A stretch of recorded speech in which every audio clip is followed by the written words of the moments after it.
హరే కృష్ణ అందరికీ ఈరోజు శ్రీమద్ భాగవతం క్లాస్కి ఇస్కాన్ శ్రీ శ్రీ రాధా గోవింద ఆలయం తరపున స్వాగతం సుస్వాగతం. హరే కృష్ణ. ఓం నమో భగవతే వాసుదేవాయ. ఓం నమో భగవతే వాసుదేవాయ. ఓం నమో భగవతే వాసుదేవాయ. ఓం నమో భగవతే వాసుదేవాయ. ఓం నమో భగవతే వాసుదేవాయ. ఓం నమో భగవతే వాసుదేవాయ. నారాయణం నమస్కృత్య నరం చైవ నరోత్తమం. నారాయణం నమస్కృత్య నరం చైవ నరోత్తమం. దేవీం సరస్వతిం వ్యాసం తతో జయముదీరయేత్. దేవీం సరస్వతీం వ్యాసం తతో జయముదీరయేత్.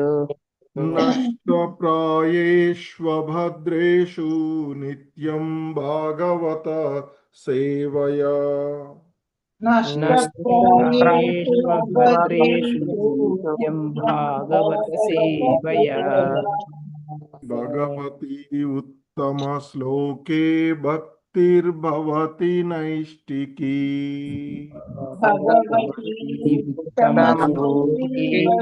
భక్తిర్భవతి నైష్టికీ. హరే కృష్ణ. హరే. సో ఈరోజు శ్రీమద్ భాగవతంలోని 4వ స్కందము, అందులో 12వ అధ్యాయంలోని 51వ శ్లోకాన్ని ఇస్కాన్ సంస్థాపక ఆచార్యులైనటువంటి శ్రీల ప్రభుపాదుల వారి యొక్క వివరణం ద్వారా ఈ శ్లోకాన్ని అవగాహన చేసుకోవడానికి ప్రయత్నం చేద్దాము. హరే కృష్ణ. 51వ శ్లోకము. జ్ఞానమజ్ఞాత తత్వాయ యోదత్. హరే కృష్ణ. ప్రభు వినిపిస్తుందా? వినిపిస్తుంది ప్రభు. బ్రేక్ అవుతుంది. Hare Krishna. So okay, please repeat. జ్ఞానమజ్ఞాత తత్వాయ యో.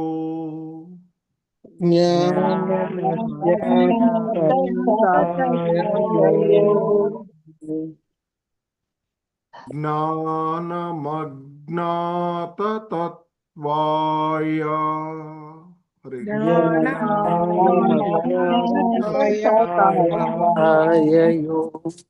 జ్ఞానమజ్ఞాత తత్వాయ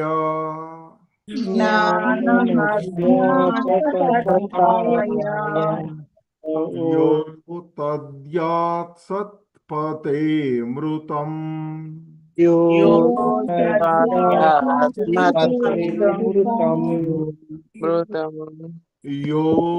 దత్యాత్ సత్పతే మృతం.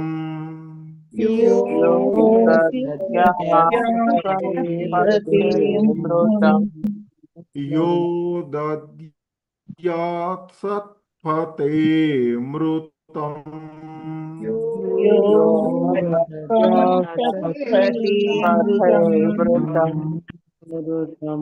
కృపాలోర్దీననాథస్య.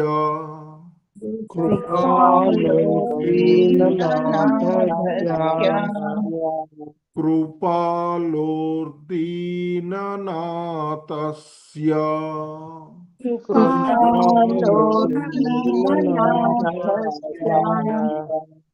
కృపాలోర్దీననాథస్య. देवास्तस्यानुगृह्णते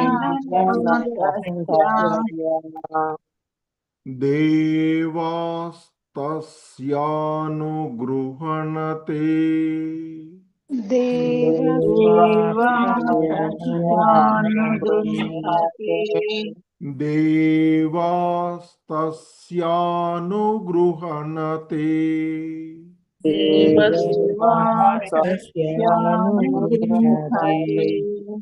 देवास्तस्यानुगृह्णते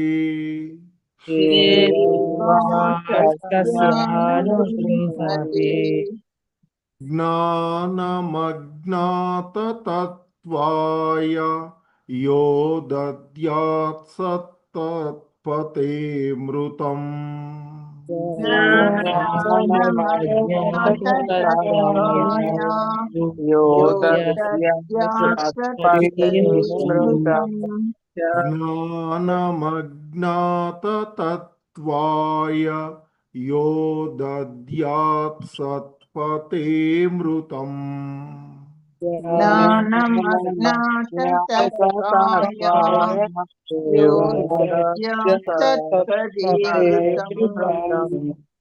कृपालोर्दीननाथस्य देवास्तस्यानुगृह्णते ज्ञानमज्ञाततत्त्वाय यो दद्यात् सत्पते मृतम् कृपालोर्दीननाथस्य देवास्तस्यानुगृह्णते ज्ञानमज्ञाततत्त्वाय यो दद्यात्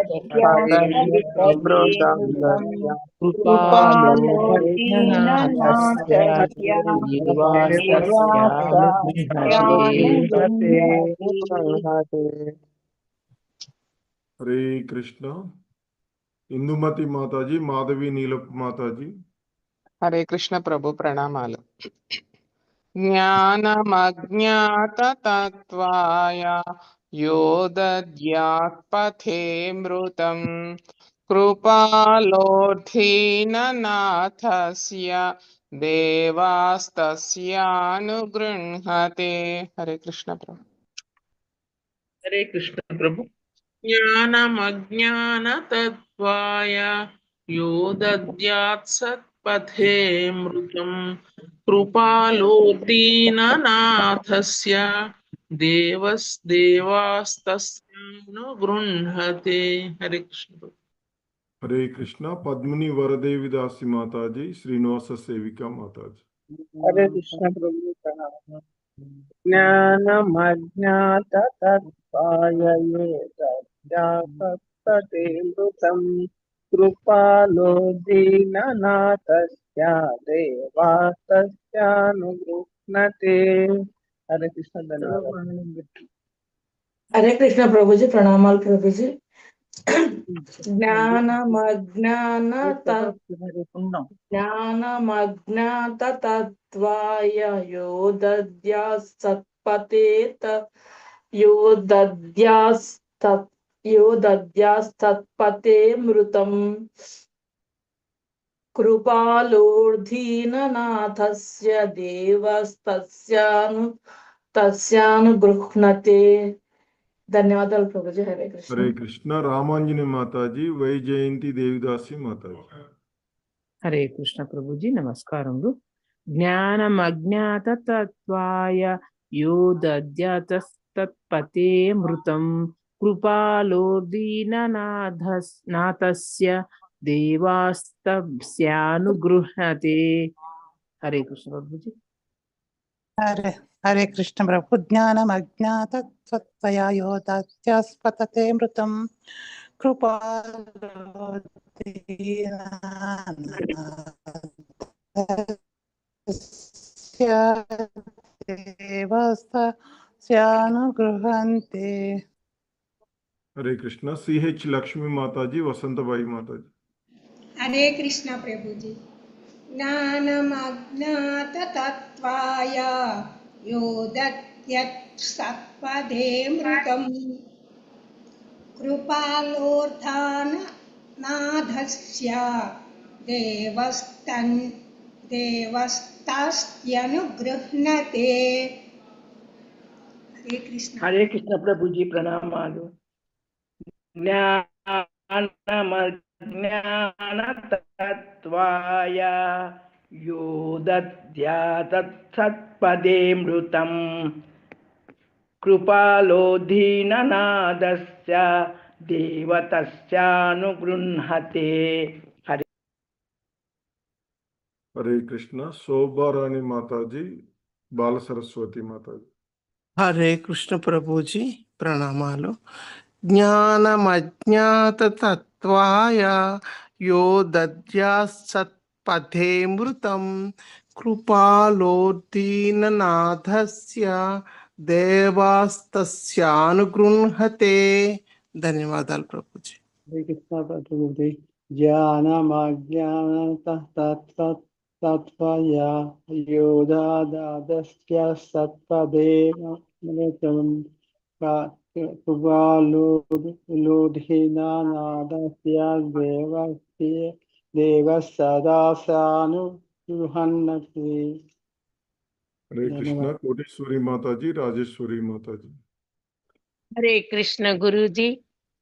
ज्ञानमज्ञाततत्त्वाय यो दद्यात्सत्पथेऽमृतं कृपालोदीननादस्य देवास्तस्यानुगृह्णते. हरे कृष्ण गुरुजी। हरे कृष्ण प्रभुजी प्रणमाल प्रभुजी। ज्ञानमज्ञाततत्त्वाय यो दद्यात्सत्पथेऽमृतं कृपालोधीननाथस्य देवस्तस्यानुगृह्णते. हरे कृष्ण। हरे कृष्ण श्रीलता माता जी, सरला माता जी। हरे कृष्ण प्रभुजी प्रणमाल प्रभुजी। ज्ञानमज्ञाततत्त्वाय यो दद्यात् सत्पथेऽमृतं कृपालोदीननाथस्य देवास्तस्यानुगृह्णते. हरे कृष्ण प्रभुजी धन्यवादाలు ప్రభు. हरे कृष्ण प्रभु। ज्ञानमज्ञाततत्त्वाय यो दद्यात् सत्पथेऽमृतं कृपालोदीननाथस्य देवास्तस्यानुगृह्णते. चंद्रावती माता जी, उज्ज्वला माता जी। हरे कृष्ण प्रभु जी। ज्ञानमज्ञाततत्त्वाय यो दद्यात् सत्पथेऽमृतं कृपालोदीननाथस्य देवास्तस्यानुगृह्णते. हरे कृष्ण प्रभु जी। हरे कृष्ण ज्ञानमज्ञाततत्त्वाय यो दद्यात् सत्पदेऽमृतं कृपलोर्दीननाथस्य देवास्तस्यानुगृह्णते. हरे कृष्ण। హరే కృష్ణ. ఈ శ్లోకంలో ఉన్న పదాల యొక్క అర్థాలు, భావము మరియు భాష్యాన్ని చూద్దాం. జ్ఞానం, జ్ఞానం, జ్ఞానము, అజ్ఞాతతత్వాయ, సత్యము నెరుగని వారలకు, యహ, ఎవడు, దద్యాత్, వసుగునో, సత్పతే, సత్యపథమున, అమృతం, అమృతతత్వము, కృపాలోహో, కరుణ కలవాడు, దీననాథస్య, దీనరక్షకుడు, దేవాహ, దేవతలు దేవతలు తస్య తస్య అతనికి అతనికి అనుగృహణతే అనుగ్రహణతే దీవెనలిత్తురు. దీవెనలిత్తురు. శ్రీకృష్ణ భావము. అమృత తత్వ ప్రాప్తికై అమృతత్వప్రాప్తికై ఈ ధ్రువ చరిత్రము ఈ ధ్రువచరిత్రము ఉదాత్తమగు ఉదాత్తమగు జ్ఞానమై ఉన్నది. జ్ఞానమైనది పరతత్వము నెరుగని జనులు పరతత్వము నెరుగని జనులు దీనిచే దీనిచే సత్యపథమునకు సత్యపథమునకు నడుపవచ్చును. నడుపవచ్చును.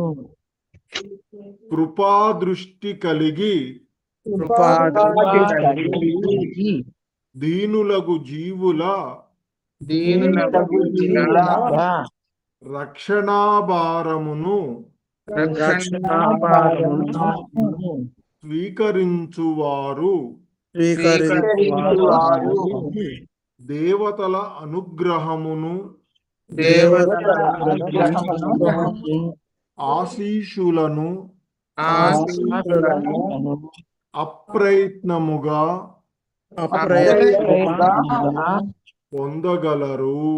పొందగలరు. హరే కృష్ణ. భాష్యము.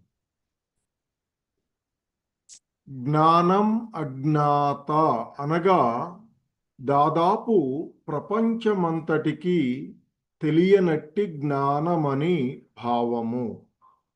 పరతత్వం అనగానేమో నిజమునకి ఎవరికీ తెలియదు. లౌకికులు విద్యయందు తాత్విక కల్పనమునందు శాస్త్రీయ జ్ఞానమునందు తాము సాధించిన పురోగతిని గాంచి మిగుల గర్వించవచ్చునేమో గాని పరతత్వమనగానేమో ఏ ఒక్కరికి తెలియనే తెలియదు.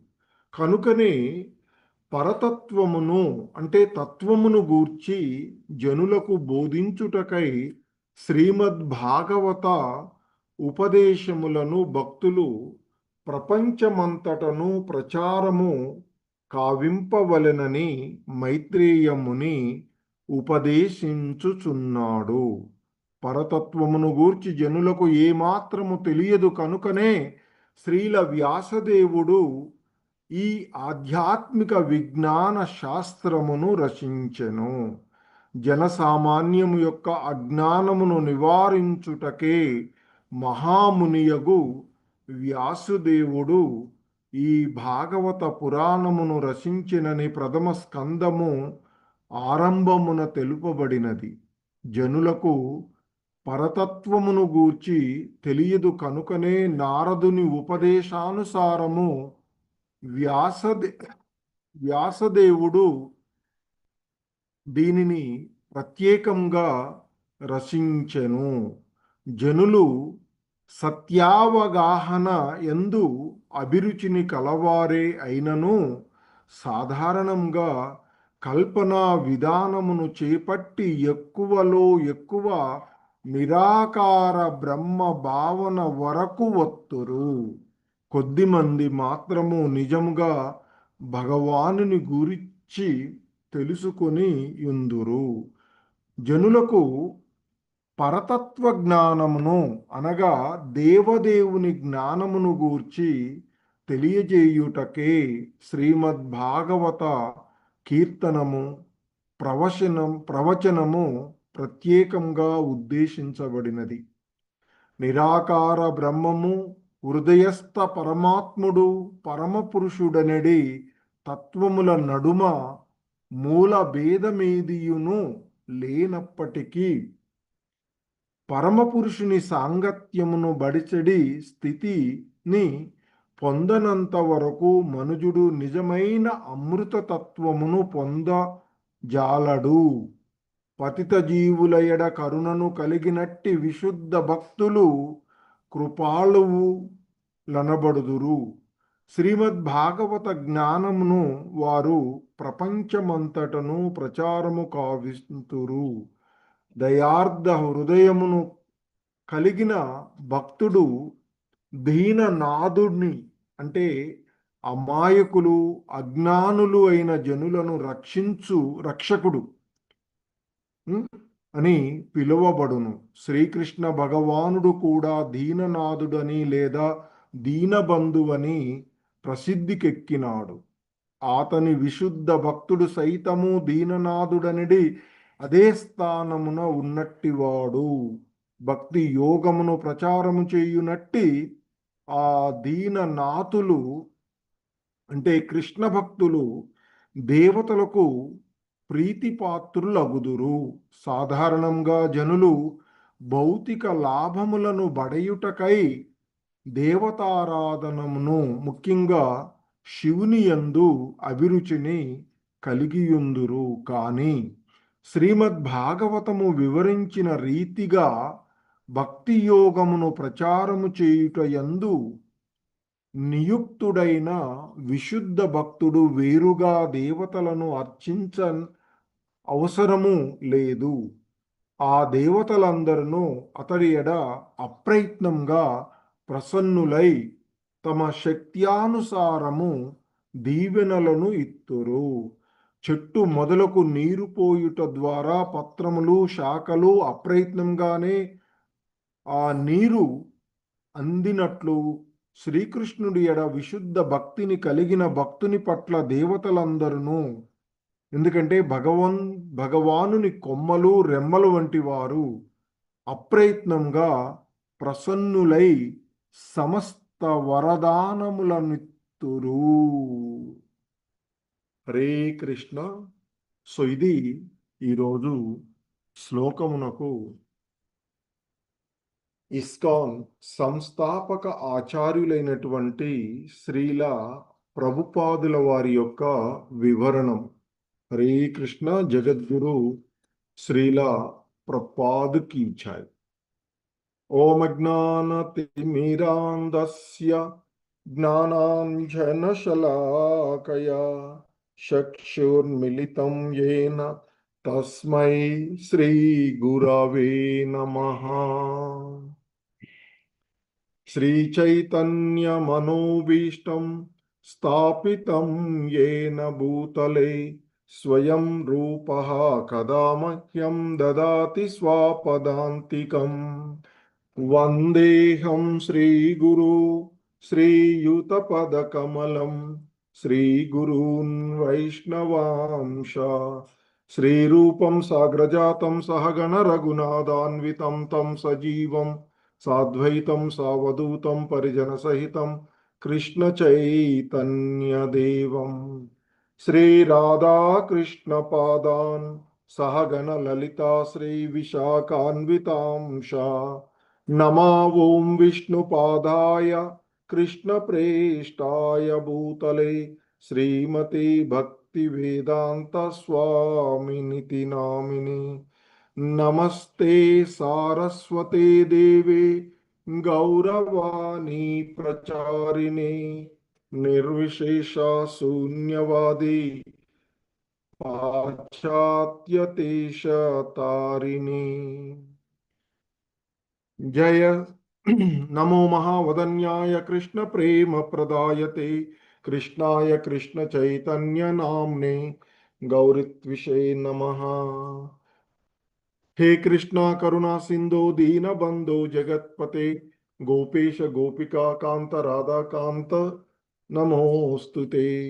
तप्त कांचन गौरांगी राधे वृंदावनेश्वरी वृषभानुसुते देवी प्रणमामि हरिप्रिये. वाञ्छाकल्पतरुभ्यश्च कृपा सिन्धुभ्य एव च पतितानां पावनेभ्यो वैष्णवेभ्यो नमो नमः. जय श्री कृष्ण चैतन्य प्रभु नित्यानंद శ్రీ అద్వైత గదాధర శ్రీవాసాది గౌర భక్త వృంద. హరే కృష్ణ కృష్ణ కృష్ణ హరే హరే, హరే రామ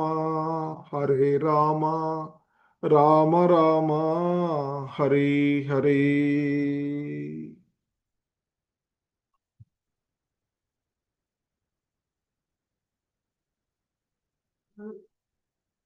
హరే కృష్ణ. సో ఈ శ్రీమద్ భాగవతము 4వ స్కందంలోని 12వ అధ్యాయమైనటువంటి ధ్రువుని భగవద్ధామ గమనం. ఆల్రెడీ ధ్రువుడు భగవద్ధామాన్ని చేరుకున్నటువంటి స్థితి.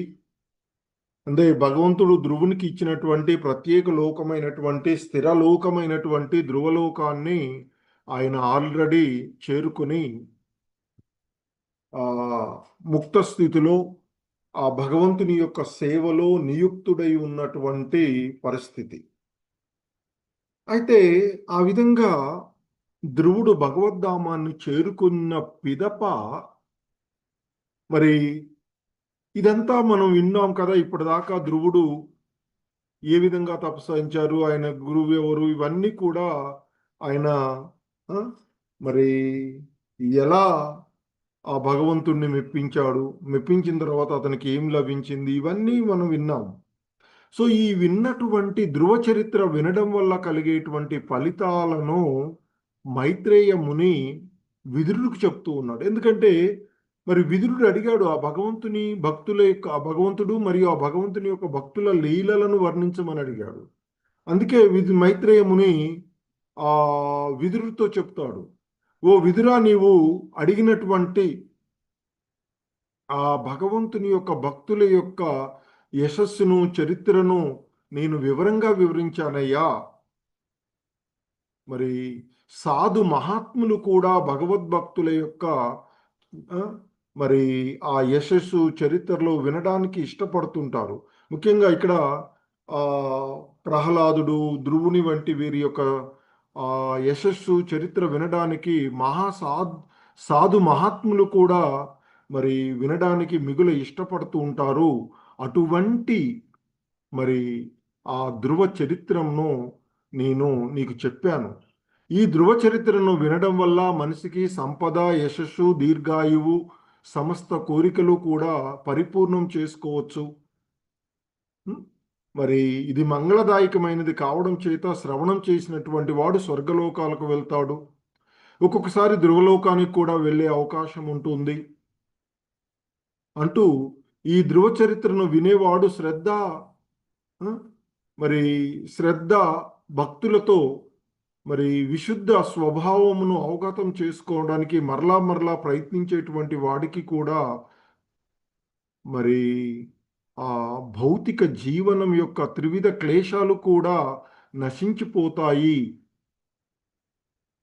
అంతేకాకుండా ధ్రువుని యొక్క చరిత్రను వినేవాడు మహోన్నతమైనటువంటి గుణాలను పెంపొందించుకుంటాడు అని చెప్పి ఇంకా మరి మైత్రేయముని చెప్తాడు, ధ్రువుని చరిత్రము కర్మలను మనుజుడు ఆ భక్తుల యొక్క సాంగత్వంలో ఉదయ సంధ్యలలో భక్తి శ్రద్ధలతో కీర్తించాలయ్యా అంటూ చెప్పి ఇక మనం అంతకుముందు చూసినటువంటి శ్లోకంలో చెప్తూ ఉన్నారు. 49-50 శ్లోకాలలో దేవదేవుని పాదపద్మములను ఆశ్రయించిన వారు పారితోషం లేకుండా, ఈ పారితోషికాలు ఏవి కూడా అంటే ఇవి చెప్తున్నాం కాబట్టి భగవంతుని మరి ఈ భగవద్గీత, భాగవతం వంటి ఉత్తమమైనటువంటి గ్రంథాలను ఎవరైనా ప్రవచించేటప్పుడు మరి సాధారణంగా పారితోషికం అంటే ఆశించకుండా ఇది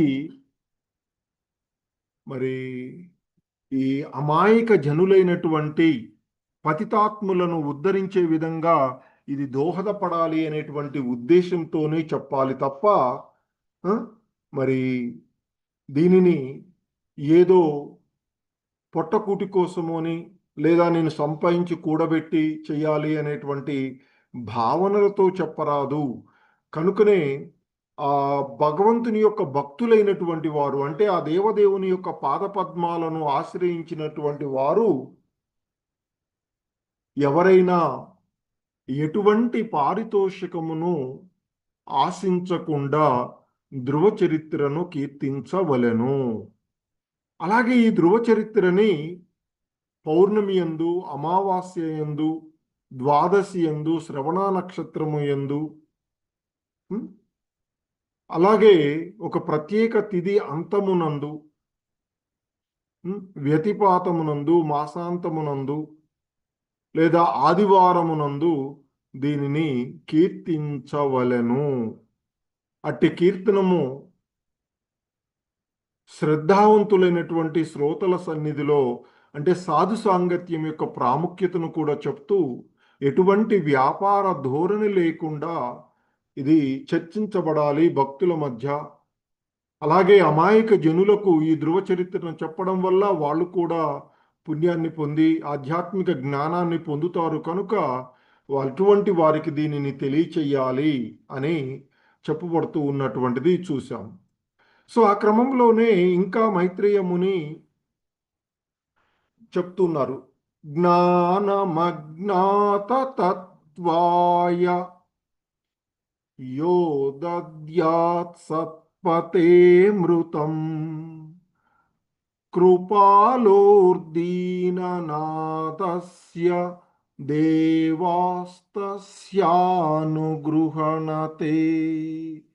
జ్ఞానం అజ్ఞాత తత్వతయా, అంటే జ్ఞానము అజ్ఞాత తత్వాయ, సత్యమును ఎరుగునటువంటి వారు, అంటే పరతత్వమును గురించి అవగాహన లేనటువంటి వారలకు.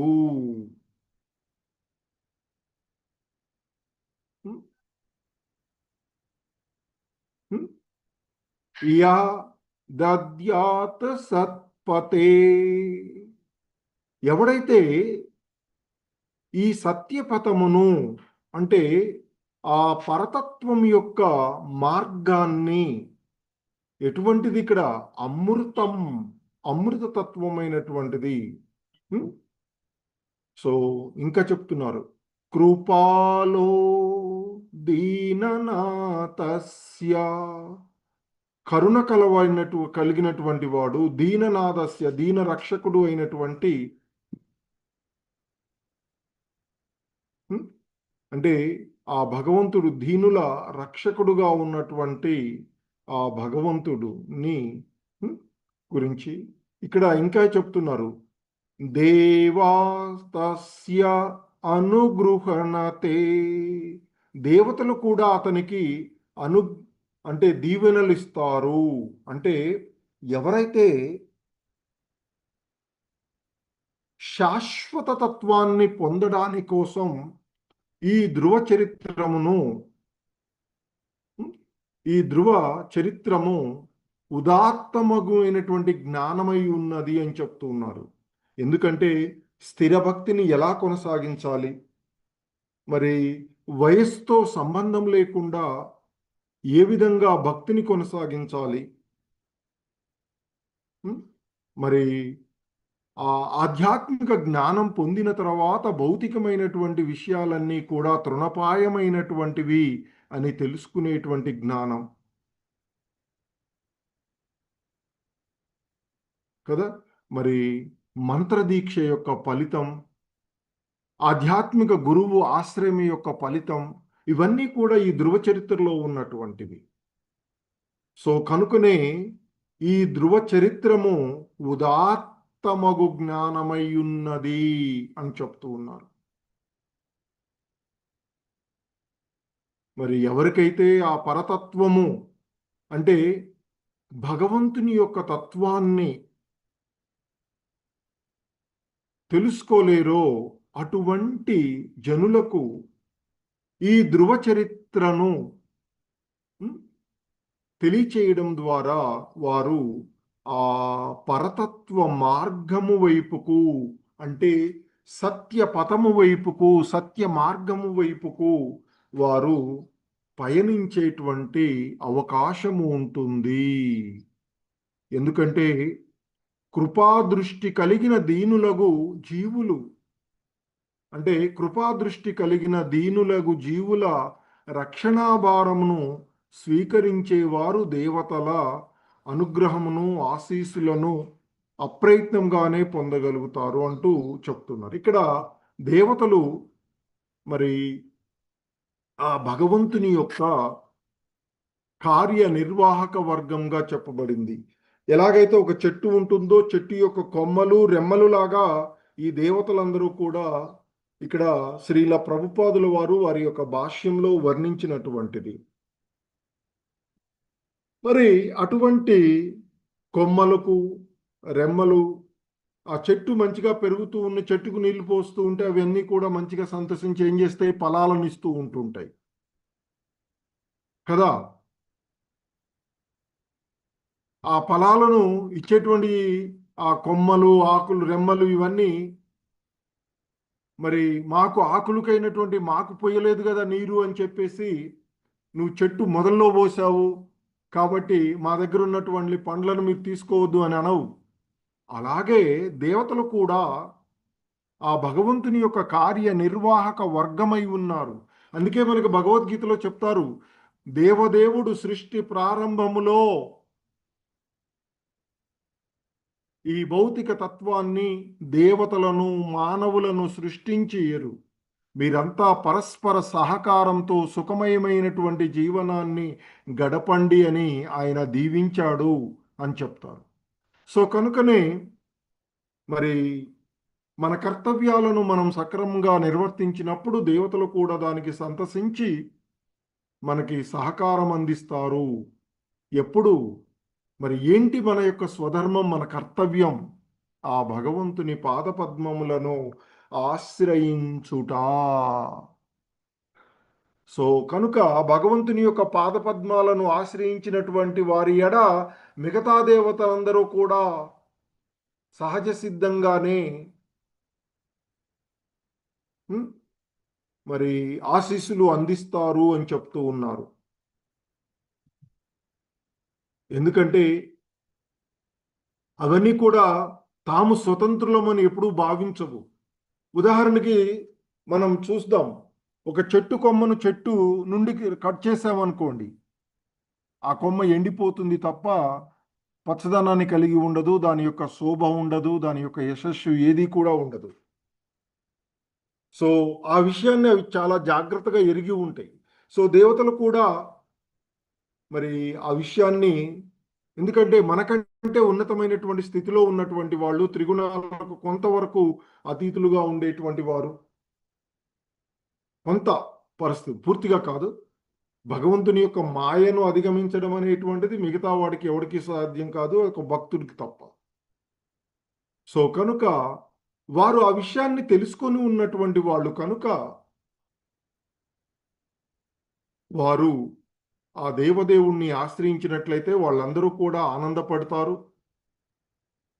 ఇక్కడ అదే చెప్తున్నారు శ్రీల ప్రభుపాదుల వారు మనకు చెప్పినటువంటి దాంట్లో, ఇన్క్లూడింగ్ శివ, శివుడు కూడా ఆ దేవదేవుడైనటువంటి శ్రీకృష్ణ భగవానుని ఆశ్రయించినటువంటి వారి ఎడ ఆటోమేటిక్గానే, సహజ సిద్ధంగానే ఆయన కూడా ప్రసన్నుడై వరాలను ఇస్తారు అని చెప్తుంటారు. సో కాబట్టి మరి అన్నింటినీ ఇవ్వగలిగేటువంటి ఆ భగవంతుని వైపుకు నడిపించగలిగేటువంటి వారే ఆ భగవద్భక్తులు. సో మనకి అదే వాళ్ళ షార్ట్ భాగవతంలో చూసాం, వైష్ణవులు ఎంతో కృపామయులు, వారు దీనుల ఎడ ఎంతో కరుణను కలిగినటువంటి వారు. మరి వారు ఇతర పతిత జీవులను ఉద్ధరించడానికి ప్రయత్నం చేస్తారు. అంతేగాని నాకేంటిలే, వాడు పోయేవాడు పోతాడు, పోతే పోని నాకేంటి అని అనుకోరు. సో ఈ భక్తి తత్వాన్ని ప్రచారం చేస్తూ ఉన్నారంటే, ఒక రకంగా చెప్పాలంటే ఈ పతిత జీవులను, అజ్ఞానులైనటువంటి వాళ్ళను జ్ఞానమయ పథం వైపుకు, పరతత్వ మార్గం వైపుకు నడిపిస్తూ ఉన్నట్లు అర్థం.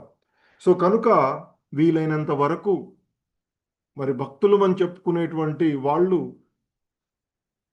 భగవద్గీత, భాగవతము, ఉపనిషత్తులు వీటన్నిటిని గురించినటువంటి ప్రచారం చేయవలసినటువంటి వాటిని చదివించే ఇతరుల ద్వారా ఇతరులకు మార్గదర్శకంగా దాన్ని చదివే విధంగా చేసేటువంటి అవకాశాన్ని, లేదా ప్రవచనాలు జరుగుతుంటే లేదా ఇలా ఇస్కాన్ సంస్థలు ఆన్లైన్ క్లాసులు చెప్తుంటే వాటిలో చేర్పించేటువంటి బాధ్యత కూడా మనం తీసుకోవాల్సినటువంటిది.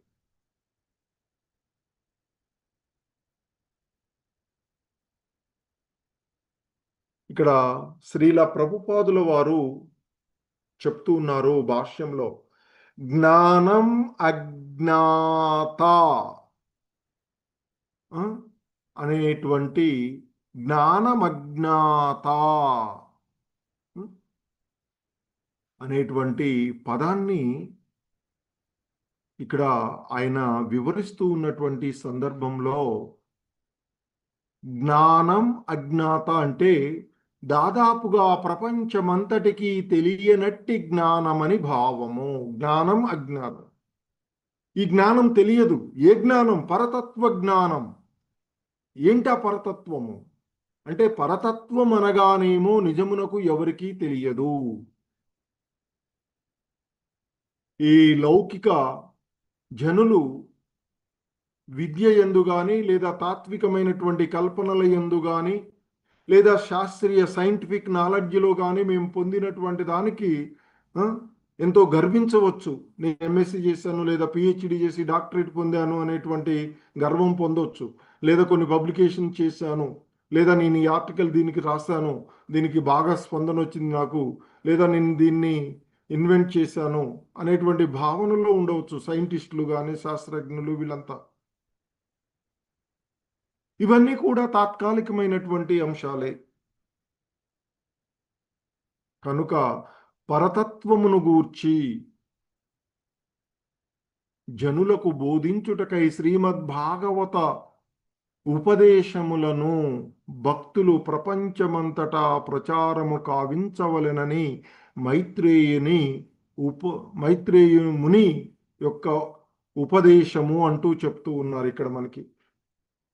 సో కనుకనే మన యొక్క మరి మహర్షులు, మహాత్ములైనటువంటి వారి యొక్క ఆదేశాలను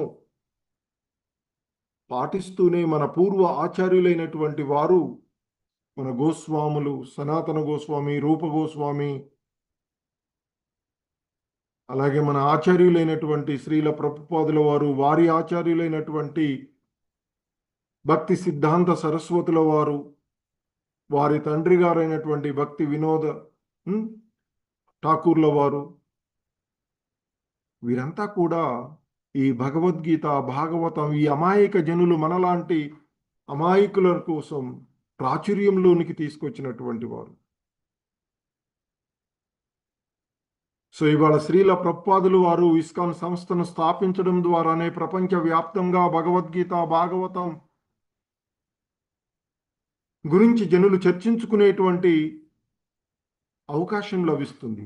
అంటే భగవంతుడు అంటే ఎవరు, పరతత్వము అంటే ఏమిటో తెలుసుకునేటువంటి అవకాశాన్ని కలగజేశారు. మరి ఇదంతా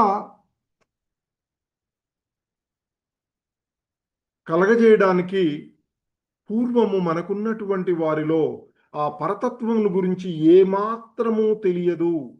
ఎందుకంటే ముఖ్యంగా మనం జీవిస్తూ ఉన్నటువంటి ఈ కలియుగంలో, ప్రస్తుత కలహాల కపట యుగంలో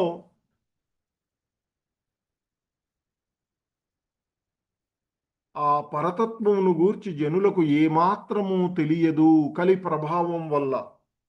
అంతకుముందు ద్వాపరయుగ అంతంలో, కలియుగ ప్రారంభంలో దేవదేవుడైనటువంటి శ్రీకృష్ణుడు ద్వారకను పరిపాలించి ఆయన ఆజ్ఞల మేరకు ఈ భూమండలానంతా కూడా యుధిష్ఠిర మహారాజు పరిపాలించినట్టు కాలంలో చాలా బాగా ఉన్నటువంటిది. కానీ ఎప్పుడైతే దేవదేవుడైనటువంటి శ్రీకృష్ణ భగవానుడు స్వధామానికి వెళ్ళిపోయాడో అప్పుడు మరలా ఈ కలి తన ప్రభావాన్ని చూపి ఈ కలియుగ జనులు అజ్ఞాన అంధకారంలో పడిపోయినటువంటి స్థితి, ఆ స్థితులలోనే ఆ భగవంతుని యొక్క అంశ అయినటువంటి శ్రీల వ్యాసదేవుల వారు ఈ ఆధ్యాత్మిక విజ్ఞాన శాస్త్రాన్ని భగవద్గీత, భాగవతము, మహాభారతము, పురాణాలు ఇవన్నీ కూడా మనకి, ఎందుకంటే కలియుగంలో మందమతులమైనటువంటి చాలా స్వల్ప బుద్ధిని కలిగినటువంటి మనలాంటి వాళ్ళకి అంతకుముందు శృతుల ద్వారా అంటే వినడం ద్వారా జరిగేటువంటి జ్ఞానం పరస్పరం అందించబడేటువంటిది. కానీ అలా మనకి ఎలాగో కలియుగంలో మనలాంటి వాళ్ళని గురించి ఆలోచించి వీళ్ళు ఒకసారి వింటే వీళ్ళకి గుర్తుండదు కాబట్టి గ్రంథ రూపంలో ఉన్నట్లయితే అందరికీ ఎన్నిసార్లు పడితే అన్నిసార్లు చదువుకోవడానికి అవకాశం ఉంటుంది అని ఆలోచించి, అంటే భక్తుడు అనేటువంటి వాడు అమాయక జనులను గురించి ఎప్పుడూ జాలిపడుతూ ఉంటుంటారు. అదే విషయాన్ని మరి ఈ శ్రీమద్ భాగవతం వినడానికి నైమిషారణ్యంలో సమావేశమైనటువంటి సౌనకాది మునులు కూడా వారికి ఆ భాగవతాన్ని బోధిస్తూ ఉన్నటువంటి సూత గోస్వాములు వారిని అడుగుతారు, పరీక్షిత్ మహారాజు చాలా చక్కగా విష్ణు భక్తుడే కదా, మరి ఆయన రాజ్యంలో ప్రజలను చాలా చక్కగా పరిపాలిస్తూ ఉన్నాడు, వాళ్ళకి కావలసినది అన్నీ అందిస్తూ ఉన్నాడు, మంచి గృహస్థుడు ఉన్నాడు, మంచి భక్తుడుగా ఉన్నాడు, అటువంటి వాళ్ళు జనులను ఉద్ధరించడానికి బదులుగా ఈ దేహాన్ని ఎందుకయ్యా ఆయన త్యజించాడు అంటూ ప్రశ్నలు అడుగుతారు. అంటే వినేటప్పుడు కొన్ని ఏం జరుగుతుంది ఎందుకు అనేటువంటి జిజ్ఞాసులై ఉండాలి అని చెప్తూ ఉంటుంటారు. కాబట్టి ఈ సామాన్య జనంలో ఉన్నటువంటి అజ్ఞానాన్ని తొలగించడానికే మహాముని అయినటువంటి వ్యాసదేవుల వారు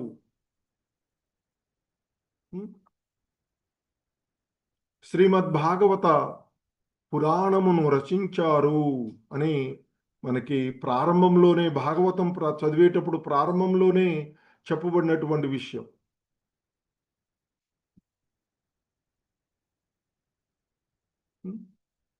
సో కాబట్టి మరి ఆ మహాముని అయినటువంటి వ్యాసుల వారు భాగవతాన్ని ఆయన యొక్క ఆధ్యాత్మిక గురువు అయినటువంటి ఆయన యొక్క ఊహలు, ఆయన తర్కతత్వాన్ని ఆలోచించి కల్పనల ద్వారా రాయలేదు. ఆయన ఎవరి ద్వారా? ఆయన యొక్క గురువు అయినటువంటి నారదుడి యొక్క ఉపదేశానుసారము దాన్ని ప్రత్యేకంగా జనులు సత్యావగాహన పొందే విధంగా ఆయనకి తెలియచేసినటువంటిది. సో ఈ మానవాళికి అందించినటువంటిది. ఒకవేళ ఇదే భాగవతము ఇవి లేకపోతే మనం మరి జనులు పరతత్వాన్ని గురించి తెలుసుకోవడానికి ప్రయత్నించినప్పటికీ కూడా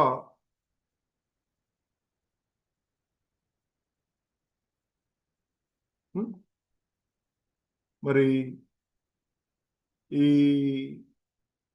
చేపట్టే లెక్కలు ఎక్కువగా నిరాకార బ్రహ్మం వరకు మాత్రమే పోగలుగుతాము. అంటే సూర్య మండలంలో సూర్య కాంతిని మాత్రమే తెలుసుకోగలుగుతాం తప్ప మండలము సూర్యుడి గురించి తెలుసుకునేటువంటి అవకాశం లేకుండా ఉండేటువంటిది. కానీ మరి ఈ కలియుగ జనులపైన కరుణతో వారిని ఆయన కరుణించి మన కోసం అందించినటువంటిదే శ్రీమద్ భాగవతము, ఆ భగవంతుని గురించినటువంటి జ్ఞానం. జనులకు ఈ పరతత్వమును అంటే దేవదేవుని గురించినటువంటి జ్ఞానం తెలియచేయడానికే శ్రీమద్ భాగవత కీర్తనము, ప్రవచనము ప్రత్యేకంగా ఉద్దేశించబడింది. అదే ఉద్దేశంతో ఈ జనులందరికీ కూడా శ్రీమద్ భాగవతం ఆ పరతత్వ జ్ఞానం అందాలి అనేటువంటి ఉద్దేశంతోనే ఇస్కాన్లో మార్నింగ్ ఉదయం ఆ దేవదేవుడు ఆయన యొక్క భక్తుల యొక్క లీలలతో కూడినటువంటి శ్రీమద్ భాగవత ప్రవచనం జరుగుతూ ఉంటుంది. అలాగే సాయంకాలం సాక్షాత్తు ఆ భగవంతుడే బోధించినటువంటి బోధనలైనటువంటి మన జీవన విధానమైనటువంటి భగవద్గీత మనము సాయంకాలం చదువుతూ ఉంటుంటాం.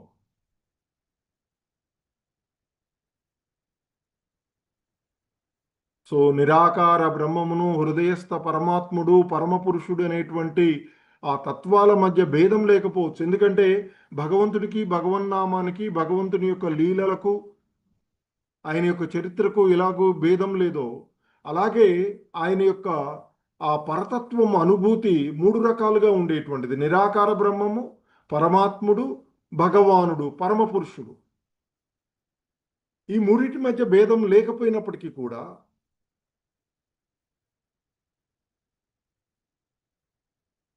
ఆ పరమపురుషుని సాంగత్వాన్ని పొందేటువంటి స్థితి అంటే నిరాకార బ్రహ్మములో లీనమవ్వడము, హృదయస్థ పరమాత్ముని తెలుసుకోవడము, మరి భగవంతుణ్ణి తెలుసుకోవడం, పరమపురుషుడైనటువంటి ఆ భగవంతుణ్ణి తెలుసుకోవడం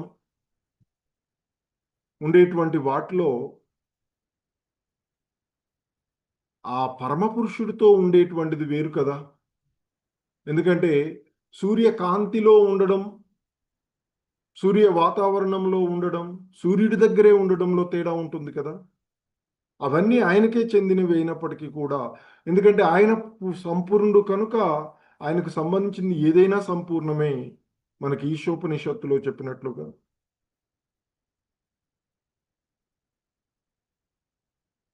మరి సో పరమ పురుషుని సాంగత్యమును బడిచెటి స్థితిని పొందనంత వరకు మనుజుడు నిజమైన అమృతతత్వమును పొందజాలడు. పతిత జీవుల ఎడ కరుణ కలిగినటువంటి విశుద్ధ భక్తులు కృపాలువులనబడుదురు. ఎందుకంటే కల్పవృక్షాల వంటి వారుగా ఇక్కడ చెప్పబడుతూ ఉంటుంది వైష్ణవులు. ఎందుకంటే ఈ పతిత జీవులను ఉద్ధరించడానికి వారు ఎంతో కరుణతో వారికి కావలసినటువంటి విషయాలన్నింటినీ కూడా అందించేటువంటి వారు. శ్రీమద్ భాగవత జ్ఞానము వారు ప్రపంచమంతటా ప్రచారము కావింతురు. శ్రీల ప్రభుపాదులో లాగాను వారి యొక్క శిష్యులైనటువంటి మనకు ఇప్పుడున్నటువంటి గురు మహారాజ్ వంటి వారు. సో ఇప్పుడు చూస్తాం హిజ్ హోలీనెస్ జయపతాక్ గురు మహారాజ్. సో ఆయన ఉన్నటువంటి స్థితిలో ఎలా ప్రచారం చేస్తున్నారు ఇప్పుడున్నటువంటి చూస్తే మనకి తెలుస్తూ ఉంటుంది. అంటే భక్తుడు ఎంతటి దయార్ద్ర హృదయమును కలిగి ఉంటాడో తెలుస్తూ ఉంటుంది. కనుకనే ఎలాగైతే భగవంతుడు అమాయకులను, అజ్ఞానులను అయినటువంటి జనులను రక్షించేటువంటి వాడు కనుక ఆయన దీననాథుడు అని చెప్పుతారు. అలాగే ఆ దయార్ద్ర హృదయమును కలిగినటువంటి భక్తుడు కూడా దీననాథుడే అని పిలువబడతాడు. ఎందుకంటే మనం ఇక్కడ చూస్తూ ఉంటుంటాం భక్తి తత్వంలో సాక్షాత్తు భగవంతుడే ఆయన నామాన్ని వాళ్ళకి ఇచ్చేస్తారు, ఆయన యొక్క ఇన్ని ఇచ్చేస్తూ ఉంటుంటారు కదా. ఎందుకంటే వాళ్ళ యొక్క భక్తికి ఆయన ఇంకేమి ఇవ్వాలి అనేటువంటి దాంట్లో తనను తానే సమర్పించుకుంటారు. సో ఇక్కడ మరి భక్తుడు కూడా ఎవరు అంటే నేను భక్తుడిని అని చెప్పుకునేటువంటి వాడు కాదు. ఎవరైతే దయార్ద్ర హృదయమును కలిగి ఈ పతిత జీవులను ఉద్ధరించడానికి నిజంగా చూస్తుంటే మన గురు మహారాజ్ ఎంతటి దయార్ద్ర హృదయుడు అని ఆలోచించాలి ఒకసారి. ఎన్నో కుప్పలుగా పాపాలను కూడబెట్టినటువంటి మనలాంటి వాళ్ళని ఇవన్నీ తీసుకుని ఆయన మనల్ని బయటపడేస్తూ ఉన్నారు. ఎందుకంటే దీక్ష సమయంలో మనం చేసినటువంటి పాపాలకు వీటన్నిటికీ సంబంధించిందంతా కూడా తీసివేయబడుతుంది. ఆయన తీసుకుంటారు అని, ఆయన గ్రహిస్తారు అని చెప్తుంటారు కదా. సో కనుకనే మరి భక్తుడు దయార్ద్ర హృదయాన్ని కలిగినటువంటి భక్తుడు దీననాథుడు అని గొప్ప పదాన్ని మనకి ఇక్కడ ఇస్తూ ఉన్నారు. ఎందుకంటే శ్రీకృష్ణ భగవానుడు కూడా దీననాథుడు అని, దీనబంధువు అని ప్రసిద్ధికెక్కినటువంటి వాడు. ఆయన యొక్క విశుద్ధ భక్తుడు సైతము అదే స్థానంలో ఉన్నటువంటి వాడుగా